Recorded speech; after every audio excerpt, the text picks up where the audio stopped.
Bonjour à tous, j'espère que vous allez bien. Aujourd'hui, on va parler du Bitcoin qui nous a fait hier un M de retournement baissier et on va regarder si celui-ci nous indique un futur retracement profond en se basant sur l'analyse technique et les données on-chain en notre possession.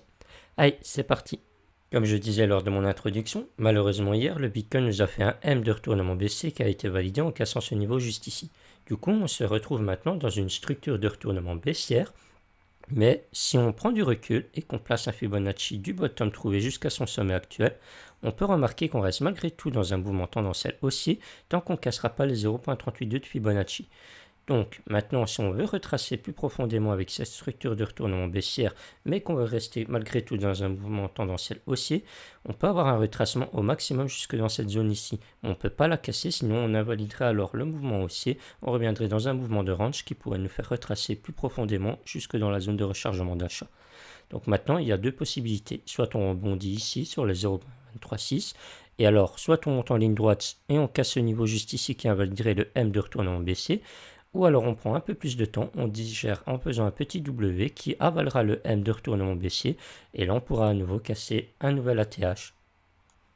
Une chose qui est aussi intéressante à voir du côté des dérivés cette fois, c'est que depuis qu'on a validé le M de retournement baissier, on semble avoir trouvé un pic de liquidation bull juste ici. Et on peut aussi remarquer que depuis qu'on a vraiment ici eu notre phase de stabilisation, l'Open Interest a drastiquement chuté, signe qui montre que les gens ont vraiment pris peur de ce mouvement baissier et ont capitulé. Et comme on le sait tous, c'est à chaque fois que le train est déchargé avec les liquidations et que les gens commencent à capituler qu'on a des configurations propices pour un bottom. Donc maintenant, d'un point de vue strictement dérivé, on a vraiment les configurations propices pour nous trouver un petit bottom ici et pouvoir recommencer à taper beaucoup plus haut. Maintenant, si on regarde les données on-chain, on remarque qu'il n'y a pas eu de dépôt massif durant cette baisse. On n'a donc pas eu une offre conséquente qui est arrivée sur le marché spot pour faire chuter les prix.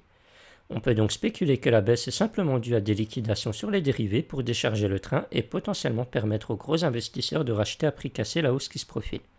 Car on peut voir facilement que durant toute cette baisse, on a eu plus de retraits que de dépôts, donc beaucoup ont pris un malin plaisir à recharger ici. On le remarque très facilement, regardez, on est plus resté dans la zone rouge, donc plus de retraits que de dépôts durant toute la baisse, sauf cette journée ici où on a été plus sur des dépôts que des retraits. Mais sinon, c'est vraiment que de la grosse accumulation.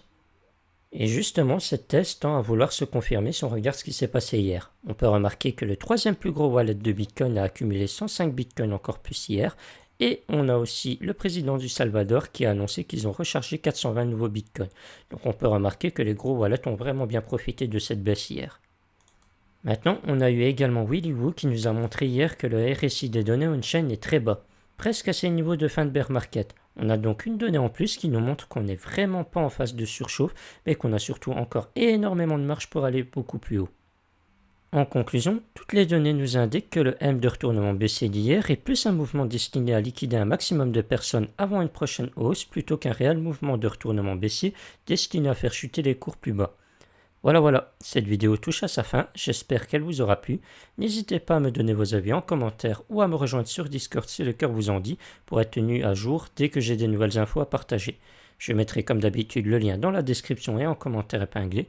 Sur ce, je vous souhaite à tous une excellente fin d'après-midi et je vous dis à plus tard.